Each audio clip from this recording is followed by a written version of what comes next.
저는 앞으로 3월 달에 새로운 강해를 앞두고 잠시 오늘 오전에 골로새서 또 오후에 잠언을 통하여 하나님 말씀을 전하고 있습니다. 오늘 오후에는 신자가 지혜를 만나면, 신자가 지혜를 만나면 이런 제목으로 세 가지 말씀을 드리려고 합니다.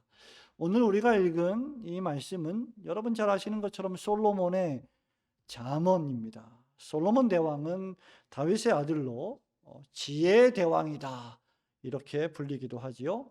그는 하나님의 영감을 받아서 전도서와 잠언의 말씀을 기록했습니다. 전도서는 인생의 참된 목적을 교훈하고 있죠.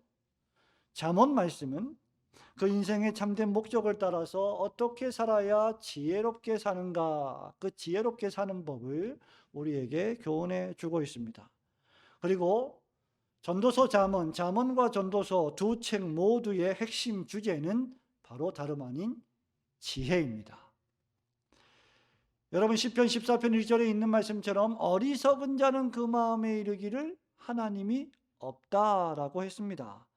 전도서는 하나님이 없는 그러한 사람의 인생을 가리켜서 헛되고 헛되며 헛되고 헛되니 모든 것이 헛된 인생이다 라고 정의하고 있습니다. 반대로 지혜로운 사람은 어떤 사람일까?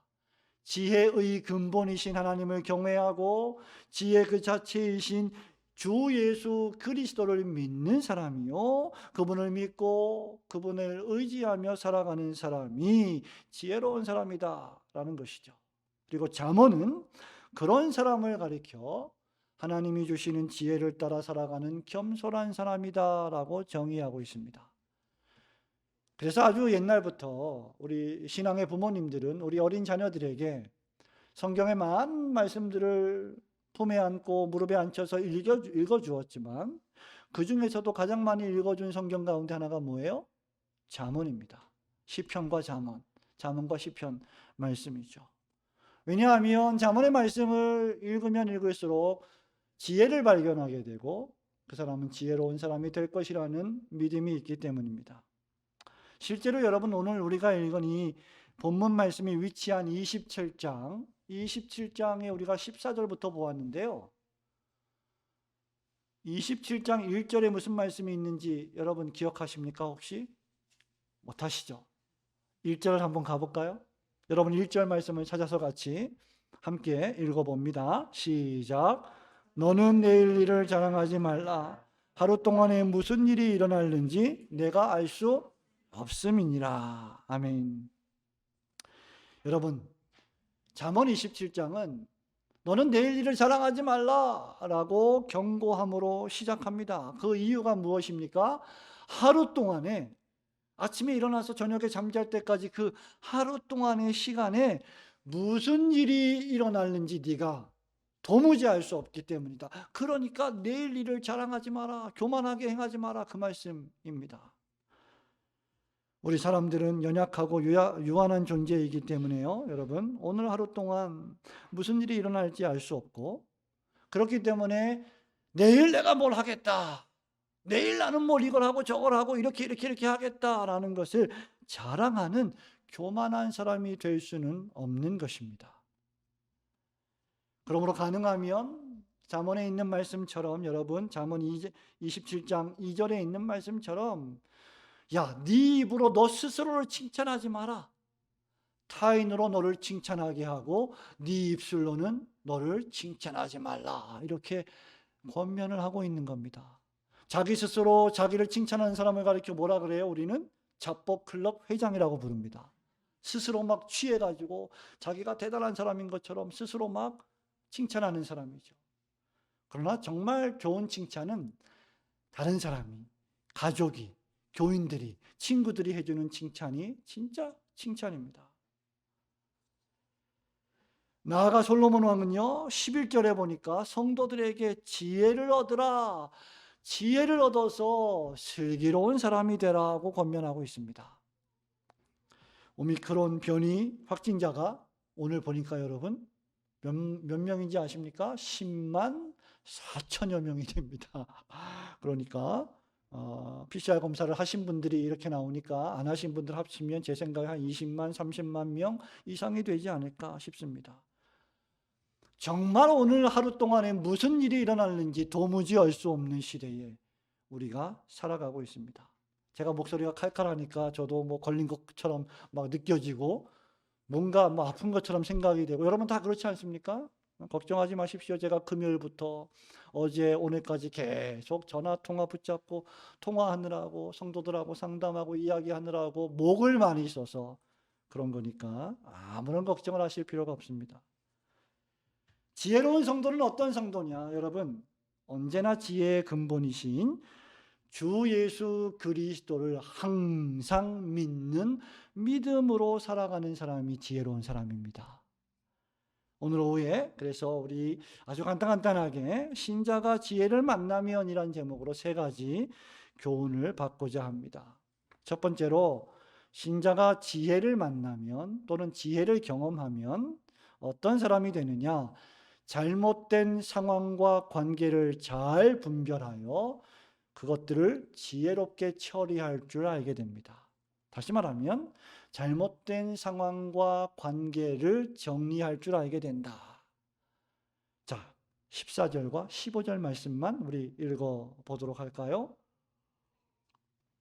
14절부터 시작. 이른 아침에 큰 소리로 자기 이웃을 축복하면 도리어 저주같이 여기게 되리라. 다투는 여자는 비 오는 날에 이어 떨어지는 물방울이라. 아멘. 아주 재미있는 말씀이 나오죠. 지혜의 근본이신 예수님을 믿으면 우리 신자들은 지혜로운 사람들이 됩니다. 지혜로운 신자는요, 어떤 사람이냐? 상식을 벗어나지 않습니다. 보통 우리가 예수님을 믿고 믿음으로 사는 사람은 뭐 상식과 관계없는 사람이라고 생각하는 경향이 있는데 그렇지 않아요. 성경은 대단히 지극히 상식적이고, 아니 상식 이상의 상식적인 사람이 됩니다. 매우 상식적인 사람이 된다는 거죠.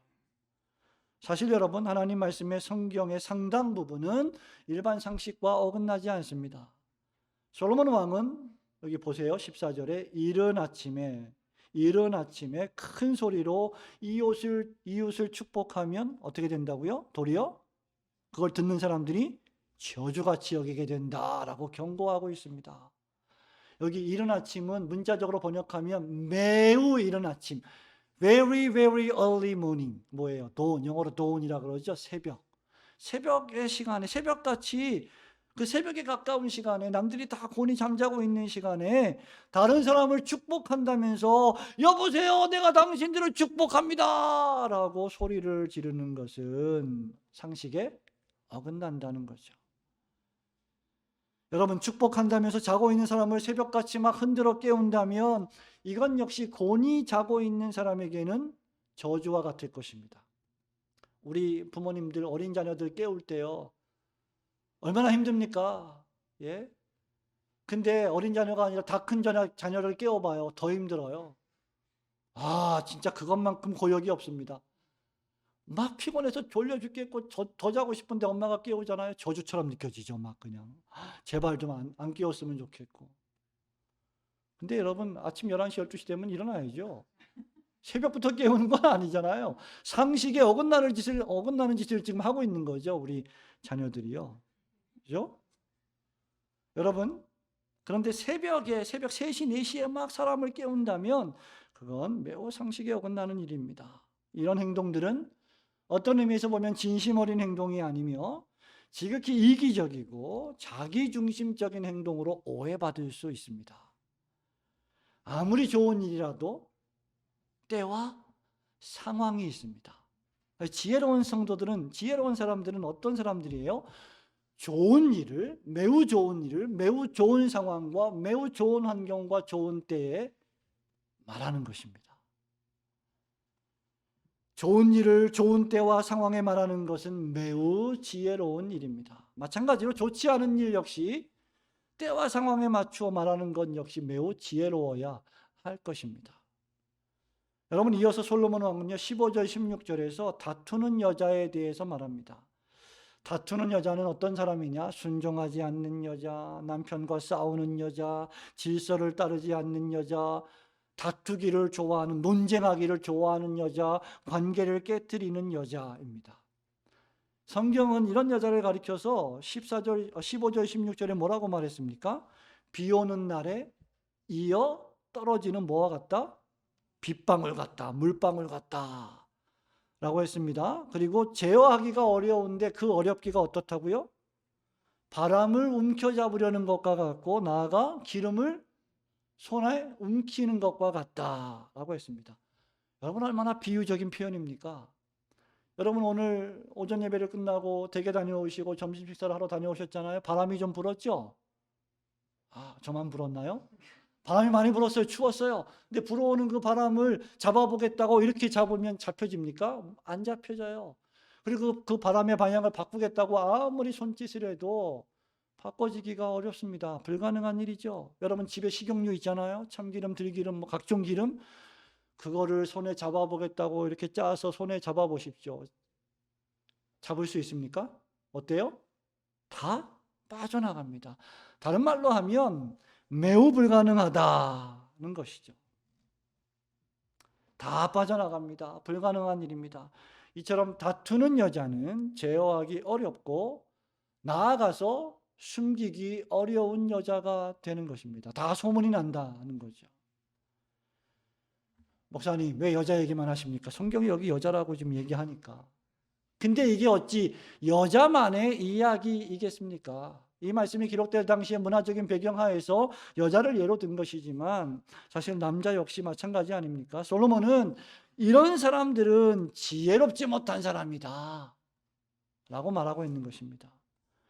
지혜로운 사람은 어떤 사람이냐? 그 누구보다 상황 파악을 잘하는 사람이고 그 상황에 맞게 말하고 행동하는 사람입니다. 마치 은쟁반에 금사과를 올려놓듯이 상황과 환경에 맞추어서 지혜로운 말과 행동을 할 줄 아는 사람이 바로 지혜를 만난 사람, 지혜를 경험한 사람이다라는 것이죠. 어떻게 하면 지혜로운 사람이 될까? 여러분, 이 생각을 한번 해보시기 바랍니다. 지금 만일 예수님이라면, 그리스도라면 과연 이 상황에서 어떻게 말하고 어떻게 행동하실까? 이렇게 생각하며 살아가는 성도야말로 진실로 지혜로운 신자일 것입니다. 여러분 남편에게 말할 때, 여러분 아내에게 말할 때, 여러분 자녀에게 말할 때, 여러분 부모님에게 말할 때 예수님이라면 어떻게 말씀하실까? 한 번만 생각한다면 우리는 상당 부분 가정의 많은 문제들을 해결할 수 있을 것입니다. 또한 어떻게 말하고 행동하는 것이 과연 주님이 피 흘려 사주신 교회를 위한 일일까를 생각하며 말하고 행동한다면 그것이야말로 가장 지혜로운 사람일 것입니다. 예수 그리스도께서 주시는 지혜를 가지고 언제든지 주 예수 그리스도와 교회를 위해 말하고 행동하는 지혜로운 성도들이 되시기를 주님의 이름으로 축원합니다. 아멘. 큰 둘째로 여러분, 신자가 지혜를 만나면 어떤 사람이 되느냐? 다른 사람에게 유익을 끼치는 온전한 관계를 세울 줄 알게 됩니다. 지혜로운 사람은 어떤 사람이냐? 아주 쉽게 말하면 다른 사람을 세워주는, 높여주는, 성숙하게 만드는 사람이다 이 말입니다. 여러분 17절, 18절, 19절 말씀 함께 읽어보겠습니다. 17절, 18절, 19절 시작. 철이 철을 날카롭게 하는 것 같이 친구의 얼굴을 빛나게 하느니라. 무화과 나무를 지키는 자는 그 과실을 먹고 자기 주인에게 시중드는 자는 영화를 얻느니라. 물에 비치면 얼굴이 서로 같은 것 같이 사람의 마음도 서로 비치느니라. 아멘. 여기 철이 철을 날카롭게 한다는 말씀 너무 유명하고 익숙한 말씀이죠? 여러분 한 번쯤 들어봤을 말씀인데 잠언 27장에 있는 말씀입니다. 지금은 여러분 거의 없어졌습니다만은 불과 한 20, 30년 전만 해도 칼을 갈 때 뭘로 갈았습니까? 칼을? 보통 뭐 돌판에 갈기도 하지만 옛날에는 칼로 갈았습니다. 칼을 칼날을 부딪히면서 칼을 갈았죠. 우리 옛날에 뭐 이렇게 길거리에서 지나가는 사람들이 칼 가세요, 칼 가세요 이렇게 모르시나요? 칼 가세요 이런 말 많이 들었습니다. 떡 사세요 이런 거, 뭐 찹쌀떡 이런 소리도 한 20-30년 전엔 들렸는데 요즘은 거의 들을 수가 없죠. 뭐 떡집도 있고 그렇고 하니까. 근데 그때 옛날에는 칼 가세요 이런 소리 아주 많이 들었습니다. 대부분 부엌에서 쓰는 칼을 예리하게 갈 때 주로 칼로 칼을 갈았습니다. 마찬가지로 여러분 사람과 사람 사이에 주고받는 말과 행동과 교제 역시 서로에게 극명한 영향을 끼치게 됩니다. 그리고 효과를 발휘하게 됩니다. 서로를 향한 유익한 조언, 협력, 도전, 경쟁 등이 바로 그것이죠. 철이 철을 날카롭게 하듯 친구가 친구를 예리하게 다듬어 주는 것입니다. 여러분 이런 관계는 매우 유익한 관계이죠. 그렇게 우리에게 정말 중요한 것 가운데 하나가 있다면, 우리가 인생을 살아가면서 중요한 것 가운데 하나가 있다면 바로 좋은 친구를 만나는 것입니다. 잘 생각해 보세요, 여러분. 여러분 친구 몇 명이나 계십니까? 정말 좋은 친구 한번 양손을 들어가지고 한번 꼽아 보세요. 지금 마음속으로 이름은 부르지 마시고 누가 있으면 양손 힘듭니까? 한 손만? 한 손도 힘들까요? 쉽지 않습니다. 여러분 좋은 친구 만나는 게 정말 쉽지 않습니다. 근데 여러분 평생 술 친구와 어울리면 그럼 평생 술과 친구를 하게 됩니다. 이 친구는 만나기만 하면 그냥 술을 권해요. 술 마시자. 인생의 목적 자체가 그냥 술 마시는 것 같아요. 아침에도 마시고 점심에도 마시고 저녁에도 마시고 뭐 통화할 때마다 취해 있고 항상 정신이 온전하지 못하죠. 물론 정말 그렇게 하루 삼시세끼 술 마시는 사람이 있는지 모르겠습니다만은 술을 좋아하는 사람은 술을 친구 삼아 살게 되죠. 여러분 평생 거짓말하는 친구를 옆에 둬보세요. 맨날 거짓말만 듣게 됩니다. 평생 사기치는 친구를 옆에 두면 사기를 당하게 되고 본인 자신도 거짓말을 하며 자기도 모르게 사기치는 법을 터득하게 됩니다. 놀라운 일이에요. 가르쳐주지 않았는데. 여러분 그렇기에 내 옆에 어떤 친구가 있느냐에 따라서 내가 상당 부분 영향을 받게 된다는 겁니다. 매우 중요한 일이죠. 반대로 하나님을 경외하며 진리를 탐구하며 경건히 기도하며 사랑이 넘치는 친구를 옆에 둔다면 그 친구로 인해서 자신도 하나님을 경외하고 경건함을 배우는 사람이 됩니다. 이런 의미에서 이 세상에 사는 모든 사람들은 홀로 고립된 사람 아무도 존재하지 않습니다. 친구가 없는 사람은 아무도 없어요. 모두가 모두에게 영향을 끼치며 살아갑니다. 17절에 보니까 사람이 그의 친구의 얼굴을 빛나게 한다고 했습니다. 19절에서는 물에 비치면 얼굴이 같은 것 같이 사람의 마음도 서로 비친다고 했습니다. 여러분 맑은 시냇물, 맑은 강물, 바닷물에 여러분 얼굴을 한번 이렇게 내밀어 보세요. 여러분 얼굴이 희미하게 보이잖아요. 마찬가지로 여러분 친구가 여러분의 얼굴을 비치는 마음과 같다 그 말입니다. 흔히 여러분 우리 옛날 속담에 이런 말 있죠. 열길 물속은 알아도 어떻게 알까요? 열길 물속은. 그것도 참 신기해요. 들어가 봤는지 깨끗하면 보이게 되잖아요. 근데 열길 물속은 알아도 한길 사람 속은 뭐다? 모른다. 그런 말이 있잖아요. 근데 여러분 그렇지 않습니다. 어떻게 보면요. 사람의 마음이 밖으로 표출되기 때문에 우리가 완전히 그 사람이 무슨 생각을 하고 있는지 알 수는 없습니다만은 그 사람의 말과 표정과 행동을 통해서 그 사람의 속을 알게 됩니다. 사람의 마음은 마음에 속한 것이어서 사람에게 속한 것이요 그 사람이 누구인지를 표출해 주는데 그것이 바로 말과 표정과 행동입니다. 마치 물이 거울처럼 사물을 비추어 주듯이 마음이 그 사람을 밖으로 나타내 줍니다. 그래서 여러분 이렇게 교역자를 이렇게 채용하거나 또는 뭐 직원을 채용하거나 어떤 사람을 학교에 입학을 시키거나 할 때 보통 뭘 받습니까? 회사는 추천서 같은 걸 받아요. 그럼 그 추천서는 누가 써주느냐? 뭐 담임 목사님이 쓰든가 아니면 어떤 경우에 친구에게 이렇게 받기도 하죠. 그 사람을 알려면 그 사람의 친구를 보면 됩니다. 그 사람의 친구가 바로 곧 그 사람일 경우가 상당히 많기 때문이죠. 여러분이 가장 가까이 하는 친구가 바로 여러분 자신이다. 여러분 자신과 같다라는 것입니다. 그렇게 여러분, 우리에게 친구가 매우 중요합니다. 뿐만 아니라 지혜로운 신자는 무화과 나무를 지키는 자처럼 주인이 맡겨주신 자기 일에 충실한 자입니다. 이런 사람은 주인으로부터 칭찬을 받고 영화를 얻는다고 했습니다. 그런데 어리석은 사람은 친구도 잘못 사귀고 또 어리석은 사람은 만족함이 없고 감사함이 없으며 다른 사람을 유익하게 세워주지도 않는 사람입니다. 20절 말씀을 보세요. 솔로몬은요, 스올과 아바도는 만족함이 없다고 했는데 너희들의 눈이 바로 이와 같다 이렇게 말을 하고 있습니다. 여기 스올과 아바도는 죽음의 세계, 지옥의 세계를 뜻하는 용어입니다. 즉 끝없이 만족함이 없이 평생 불평하며 욕심을 부리고 타인의 삶을 망치고 파괴시키는 사람을 상징하는 것이죠.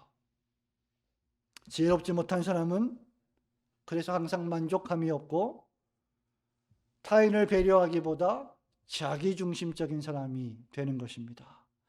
그리고 자신의 삶을 망치고 파괴시키며 영원토록 모든 세상이, 모든 우주가 자기를 위하여 돌아가야 한다고 생각하는 사람입니다.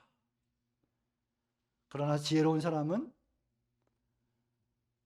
다른 사람들이 나를 칭찬할 때조차 그 칭찬으로 우쭐해하지 않고 자신이 더욱 그렇게 칭찬받은 것처럼 그 칭찬에 합당한 사람이 되기 위하여 분투하며 애쓰는 사람이 바로 지혜로운 사람입니다.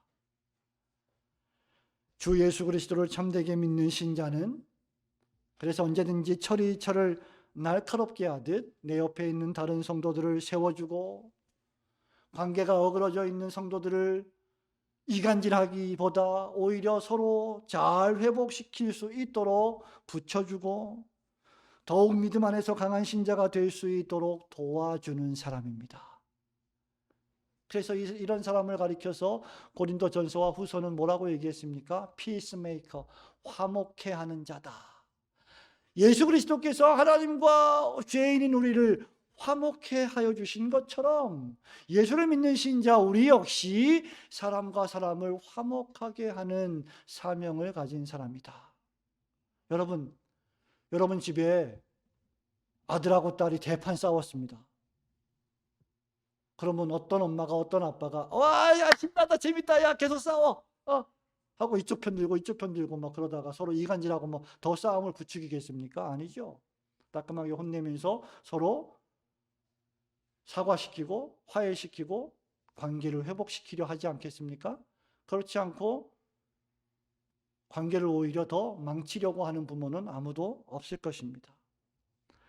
사랑하는 성도 여러분, 바로 예수님을 믿는 신자, 지혜를 가진 신자, 지혜이신 그리스도를 만난 신자가 바로 이와 같습니다. 어떻게 하면 내 옆에 있는 다른 성도가 예수님을 더 잘 믿고 더 잘 따르게 할 수 있을까를 고민하며 기도하고 행동하는 사람입니다.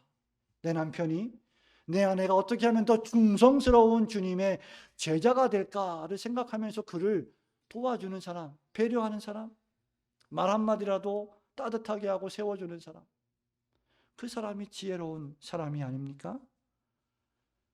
여러분들이 다른 성도를 세워주고 강하게 하는 일에, 그래서 교회를 건강하게 세워가는 일에 선하게 쓰임받는 지혜로운 성도들이 되시기를 주님의 이름으로 축원합니다. 아멘. 마지막으로 신자가 지혜를 만나면 가진 것에 감사하면서 하나님이 자신에게 주신 물질을 축복의 통로로 사용할 줄 알게 됩니다. 23절, 24절 말씀 함께 읽겠습니다. 23절 시작. 내 양떼의 형편을 부지런히 살피며 내 소떼에게 마음을 두라. 대저 재물은 영원히 있지 못하나니 면류관이 어찌 대대에 있으랴. 아멘. 여러분이 23절 말씀도 많이 들어보셨죠? 근데 이 말씀은 대표 기도를 할 때 목회자가 자기 양떼의 형편을 부지런히 살피며 소떼에게 마음을 두고 돌봐야 한다는 기도로 대표적으로 오해되는 구절입니다. 이것은 당시 하나님을 믿는 성도들이 자신이 가진 재물로 만족해야 한다는 것을 뜻합니다. 그리고 그 재물을 잘 관리하라는 것을 의미하는 말씀입니다. 당시 이스라엘 백성들의 직업은 거의 다 목축업이었습니다. 그리고 농업이었습니다. 그러므로 그들에게는 많은 어린 양이 있었습니다. 소가 있었습니다. 가축들이 있었습니다. 그리고 그것들을 매일매일 돌보고 키우며 생계를 유지했습니다. 그러니까 당연히 양떼와 소떼를 돌보는 것이 농부의 가장 중요한 하루 일과 가운데 하나였습니다. 우리 서원이 표현대로 하면 우리 서원이는 집에서 뭐 하나 키우는 거 있잖아요. 계속 거기에 마음을 두면서 잘 키워나가는 거. 그런 거와 비슷합니다. 여러분, 농부의 가장 중요한 하루 일과 가운데 하나가 바로 가축들을 돌보는 것이죠. 그렇기 때문에 26절에서도 어린 양과 염소도 농부가 돌봐야 할 가축에 포함된 것입니다.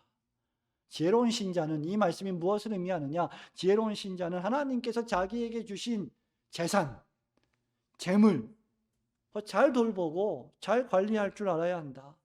그리고 그것을 위해서 부지런하게 일할 줄 알아야 한다. 이게 지혜로운 사람이다 라고 말하는 것입니다. 부모님이 나에게 많은 재산을 남겨주셨으니까 펑펑 쓰고 먹고 마시고 놀자가 아니라 그것을 가지고 잘 관리하고 더 그것을 발전시켜 나가는 것, 그것을 의미하는 것이죠. 그런데 여러분, 이 일을 할 때 이 재물이 영원하지 못하기 때문에 가만히 둔다고 해서 막 이 가축들이 막 번성하고 뭐 건강하게 자라고 살찌고 그러는 게 아니기 때문에 더 섬세하게 부지런히 잘 관리해야 한다고 지금 말하고 있는 것입니다. 가축들이 또 영원히 있을 것이 아니기 때문에 있는 동안에 성실하게 그 생명들을 지키고 돌보라는 것입니다. 그렇게 함에 있어서 지혜로운 신자는 넉넉하게 살되 과도하게 넘침을 허용하지 말고 하나님이 주시는 축복을 만족하고 자족하며 감사하게 살아야 한다. 즉 하나님이 주신 것에 자족하며 살 줄 알아야 한다라고 말하고 있는 것이죠. 그것이 무엇입니까? 그의 마음을 영원하지 못한 재물에 두지 말고 그 재물을 주신 하나님께 두며 살라는 말씀입니다. 여러분, 우리가 자녀들을 키우다 보면요, 참 요 하율이 세임이 지유 서하 이런 때가 있었는데 어느덧 나이가 들어서 하은이 하준이 나이가 돼 버렸어요. 예, 요한이 나이가 됐고 영상이 나이가 됐고 그렇습니다. 나이가 이렇게 늙었어요. 많이 나이가 먹은 거죠. 그러면 이제 어떻게 됩니까? 아이들이 독립을 합니다. 자취를 하기도 하고 독립을 하기도 하고 또 더 나이가 먹으면 친구들을 만나기도 하고 사귀기도 하고 그래서 결혼하기도 하고 어떻게 돼요? 분가를 하죠. 떠나죠. 그죠? 영원히 있지 못한, 물론 결혼하고 계속 엄마 아빠 집에 빌붙어 사는 사람들도 가끔 있습니다. 엄마 아빠가 사랑스럽고 좋으니까. 예. 근데 보통은 어때요? 떠납니다. 영원하지 않습니다. 우리의 자식들도 품 안의 자식이란 말이 있잖아요. 나이가 들고 크고 성장하면 독립하게 됩니다. 그러므로 우리가 자녀들을 키울 때도 얘네들이 영원히 내 소유다 이렇게 생각해서는 안 되고 하나님께서 우리에게 맡겨주신 재물이다, 재산이다, 귀한 생명이다 라고 생각하며 자족하고 감사할 줄 알아야 한다는 것입니다. 언제든지 재물보다 하나님을 선택하며 기회를 주실 때마다 부지런히 노동하고 일하라는 것이죠. 사실 가축을 돌보는 사람은 사람이지만요, 가축들은요, 하나님께서 산에서 들에서 가꾸시는, 자라게 하시는 풀과 식물들과 움들을 먹으며 자랍니다. 이런 것이 없으면 아무리 사람들이 가축을 돌본다 해도 가축들은 굶어 죽습니다. 예, 먹이가 없기 때문에. 여러분, 우리가 아무리 집안에서 가축을 키우고 뭐 애완견을 키우고 고양이를 키워도 우리가 먹이를 주고 뭐 예방접종을 맞추고 뭐 여러 가지 일을 하고 뭐 물을 준다고 해도 24시간 우리의 가축들을 우리가 주시하면서 키울 수 없어요. 그 안 보고 있는 순간에 그 생명들을 하나님이 지키십니다. 우리가 키우는 거 아닙니다. 엄밀히 말하면 우리의 아이들도 마찬가지입니다. 집에 있는 시간보다 밖에서 일하고 친구들을 만나고 뭐 길을 다니며 하는 시간들이 얼마나 많습니까? 우리가 24시간 이 아이들을 지킬 수 없습니다. 하나님이 지키십니다. 여러분, 그게 신자들이 가지고 있는 믿음입니다. 결국 하나님께서 가축들을 통하여 우리에게 옷을 주시고 밭을 사는 재물을 주시고 음식을 주시고 먹을 것을 주시는 것이죠.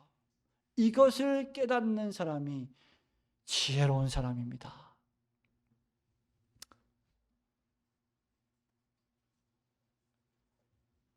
지혜로운 신자는 부지런히 하나님 맡기신 일을 하되 복을 주시는 분이 하나님이심을 깨닫고 그 은혜에 감사하며 그것을 주시는 하나님의 영광을 위하여 물질을 사용하는 사람입니다. 지혜로운 신자는 재물이 필요합니다. 그러나 재물을 위하여 사는 사람은 아닙니다. 하나님께서 맡겨주신 자리, 하나님께서 나에게 부여하신 직무를 수행할 때 하나님을 경외하는 마음으로 최선을 다해야 하며 내 예배의 자리, 내 기도의 자리, 내 찬양의 자리에서 최선을 다하여 하나님을 예배하며 하나님 주신 물질을, 돈을 복음을 전하는 일에 기쁘게 투자하며 선용하며 살아가는 사람, 그가 바로 지혜로운 사람입니다. 하나님 앞에 인색하지 않고 풍성히 드릴 줄 아는 사람, 그 사람이야말로 진정으로 지혜로운 사람일 것입니다. 하나님은 그런 사람에게 또다시 물질로 축복하십니다. 제가 아주 젊을 때 전도사 시절에요, 우리 원로 목사님, 담임 목사님들이 가끔 강단에서 이렇게 설교할 때 그게 별로 이렇게 듣기가 그렇게 썩 좋지는 않았습니다. 하나님 앞에 인색하지 않게 풍성하게 드리십시오, 헌금하십시오. 헌금을 하면 하나님께서 더 많이 드리시도록 축복하십니다. 그리고 이것은 해본 사람만이 경험하는 것입니다. 이렇게 말한 적이 많았거든요. 근데 제가 한 20년, 30년 지나고 나서 지난 시간 동안 또 교회를 개척하고 한 7, 8년, 9년을 지나오면서 그런 것들을 제가 목회적으로 경험하게 됩니다.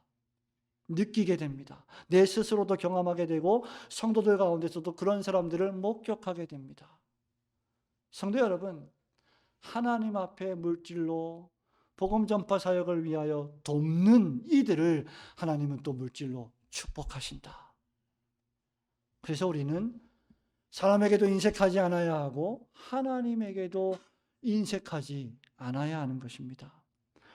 하나님이 여러분에게 주신 바로 이 자리, 이 시간, 이 사명에 감사하면서 부지런하게 맡겨주신 재물을 잘 관리하고 열심히 일하여 하나님의 영광을 위해 그 물질을 선하게 사용하시는 지혜로운 성도들이 되시기를 주님의 이름으로 축원합니다. 사랑하는 성도 여러분, 말씀을 맺습니다. 아까 우리 예배 전에 이제 찬양을 하는데요, 딴짓을 할 때도 있지만 좀 뭐 시끄럽게 떠들 때도 있고 뭐 자꾸 뭘 떨어뜨릴 때도 있고 뭐 자기들끼리 뭐가 그렇게 신나는지 막 소곤소곤대면서 뭐 얘기할 때도 있는데 찬송 부를 때 보면 이게 은혜로워요. 아까 우리 세 친구가 여기서 사드락 메삭 아벳느고와 같이 막 찬송을 부르는데 그 중에 세 명 다 열심히 부르는데 그 중에 한 명이 많은 사람들 참된 진리를 모른지 이렇게 부르는지 뭘 안다고 지들이. 와, 그러면서 난 예수가 좋다오 막 이렇게 부르는 거예요. 아니 10살짜리가 뭘 안다고 예수가 좋다고 하면서 주를 사랑한다면 베드로 고백처럼 난 예수를 사랑한다 이렇게 부르는 걸 보니까 덩달아 나도 막 찬송을 부르게 되고 이게 철이 날카롭게 하는 거예요. 침울하게 있다가도 저렇게 우리 어린아이들이 티 없이 해맑게 아무 걱정 근심 없이 찬송을 부르는 모습을 보면 야 저렇게 하나님을 찬양해야지 하고 또 힘을 내서 찬양하지 않습니까? 성도 여러분, 우리는 오전에요 사도 바울이 철저하게 하나님 중심의 사람이었다는 말씀을 들었습니다. 오전에 말씀드린 것처럼 하나님 중심의 사람이란 사명 중심의 사람을 뜻합니다. 여기에 필요한 것이 소명감이라고 했습니다. 하나님이 나를 부르셨다. 나에게 복음을 전하는 일을 위하여 살라고 명령하셨다. 무슨 일을 위해서? 내 개인의 유익이나 명예나 인기와 평판, 부귀 영화가 아니라 복음을 전하고 성도들을 가르쳐서 완전히 세우는 일을 위해 하나님이 날 부르셨다. 그것이 신자다. 나는 신자다. 나는 제자다. 그것이 제자가 살아가는 방식이라고 했습니다. 그리고 그런 그리스도의 제자는 지혜가 있어야 합니다. 지혜로운 신자가 되어서 잘못된 상황과 관계를 지혜롭게 분별하고 다른 이에게 유익을 끼치는 친구가 되고 맡겨진 일에 최선을 다하여 성실하게 임하는 사람, 지혜로운 사람입니다. 하루 동안에 무슨 일이 일어났는지 알 수 없기에 우리는 늘 겸손히 주님 주신 귀한 하루하루의 시간 동안 최선을 다하고 하나님을 경외하고 성도들을 사랑하며 교회를 위해 봉사하고 그들을 위해 기도하면서 복음을 전하는 일에 여러분의 재능과 시간과 물질을 사용하시는 지혜로운 사람들, 축복의 사람들이 되시기를 우리 주님의 이름으로 축원합니다. 아멘.